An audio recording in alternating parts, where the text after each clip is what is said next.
నాన్నగారు అప్పుడే చెప్పారు. అందుకే నా చుట్టూ 20 మంది. 15 ఏళ్లుగా రామ్ చరణ్ వ్యాఖ్యలు. మెగాస్టార్ చిరంజీవి నటవారసుడిగా మెగా కుటుంబం నుంచి వచ్చిన మరో హీరో రామ్ చరణ్. తండ్రి అడుగుజాడల్లో కెరీర్ను జాగ్రత్తగా ప్లాన్ చేసుకుంటూ నేడు టాలీవుడ్ స్టార్ హీరోల్లో ఒకరిగా నిలిచారు చెర్రీ. నటన, లుక్ విషయంలో వచ్చిన విమర్శలను సవాలుగా తీసుకుని యాక్టర్గా రాటుదేలారు రామ్ చరణ్. రంగస్థలం సినిమాతో తనలోని నటుడిని బయటకు తీశారు రామ్ చరణ్. RRR సినిమాతో గ్లోబల్ స్థాయిలో గుర్తింపు పొంది గ్లోబల్ స్టార్గా ట్రాన్స్ఫార్మ్ అయ్యారు రామ్ చరణ్. డ్యాన్సుల విషయంలో చిరంజీవి వారసత్వాన్ని నిలబెట్టి అభిమానుల మన్ననలు పొందుతున్నారు చరణ్. చిరుత నుంచి RRR వరకు విభిన్నమైన సినిమాలు చేసి గ్లోబల్ స్టార్గా వెలుగొందారు. రామ్ చరణ్ తొలుత సినిమాలపైన అంతగా ఆసక్తి ఉండేది కాదట. ఆయనకు క్రికెట్ అంటే పిచ్చి కావడంతో క్రికెటర్ కావాలనుకున్నారు. ఇందుకు సంబంధించి కఠినమైన శిక్షణలు కూడా తీసుకున్నారు.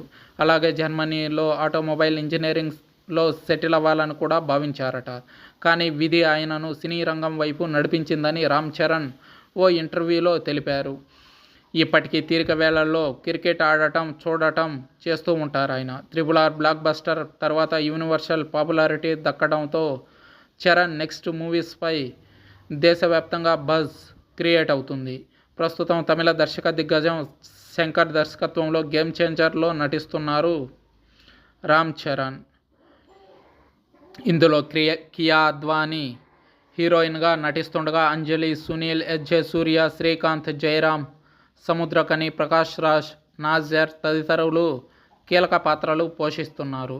దాదాపు 200 నుంచి 450 కోట్ల బడ్జెట్తో తెరకెక్కుతున్న గేమ్ చేంజర్ని శ్రీ వెంకటేశ్వర క్రియేషన్స్ పతాకంపై దిల్ రాజు స్వయంగా నిర్మిస్తున్నారు. ఇదిలా ఉండగా ఆస్ట్రేలియాలోని మెల్బోర్న్లో జరిగిన ఇండియన్ ఫిల్మ్ ఫెస్టివల్ ఆఫ్ మెల్బోర్న్లో చరణ్, ఉపాసన దంపతులు పాల్గొన్నారు. ఈ సందర్భంగా రామ్ చరణ్కు ఆర్ట్ అండ్ కల్చర్ అంబాసిడర్గా పురస్కారాన్ని అందజేశారు. అలాగే ప్రఖ్యాత ఫెడ్ స్క్వేర్ వద్ద జరిగిన భారత స్వతంత్ర దినోత్సవ వేడుకల్లో ఆయన త్రివర్ణ పతాకాన్ని ఎగురవేశారు. 2009లో ఆరెంజ్ మూవీ కోసం ఆస్ట్రేలియాకు వచ్చానని, ఆ సమయంలో ఆస్ట్రేలియా ప్రజలు తనపై చూపించిన ఆదరణను ఇప్పటికీ మర్చిపోలేకపోతున్నానని చరణ్ ఎమోషనల్ అయ్యారు. నాన్నగారు ఇచ్చిన సలహా ఇదొక్కటే. కాగా నటన, క్రమశిక్షణ పరంగా నాన్నగారి నుంచి తానెప్పుడూ స్ఫూర్తిని పొందుతానని mega power star Ram Charan ఎన్నోసార్లు తెలిపారు. తాజాగా ప్రముఖ మూవీ వెబ్సైట్ ఐడల్ బ్రెయిన్ నిర్వహించిన ఓ ఈవెంట్లో చరణ్ ఆసక్తికర వ్యాఖ్యలు చేశారు. అయితే నాన్నగారు ఎప్పుడూ నటన ఇలా చేయాలి, అలా చేయాలి అని మా బుర్రలో రుద్దలేదని చెప్పారు చరణ్. ఎలా నటించాలో ఎవరికి వాళ్లే నేర్చుకోవాలని, ఎవరో ఒకరు చెప్పడం కరెక్ట్ కాదని, నటన అనేది నీలోని సృజన అని, దానిని నీలో ఉన్న సృజనని స్వతహాగా నీ సాధనతోనే నువ్వు బయటకు తీయగలవని చెప్పేవారని తెలుపుకొచ్చారు రామ్ చరణ్.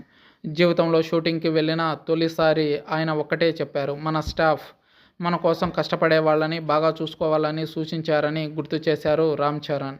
నాన్నగారు చెప్పిన మాట ప్రకారమే నా తొలి సినిమా నుంచి ఉన్న స్టాఫ్ని బాగా చూసుకుంటున్నానని చరణ్ తెలిపారు. ఒక్కొక్కరు 15 ఏళ్ల నుంచి నా దగ్గర పనిచేస్తున్న వారు 20 మంది వరకు ఉన్నారని, వారు నాకు పర్మనెంట్ సిబ్బందిగా పనిచేస్తున్నారని, వాళ్ళందరికీ ఈ సందర్భంగా థ్యాంక్స్ చెబుతున్నానని తెలియజేశారు రామ్ చరణ్. ప్రస్తుతం రామ్ చరణ్ చేసిన ఈ వ్యాఖ్యలు సోషల్ మీడియాలో వైరల్ అవుతున్నాయి.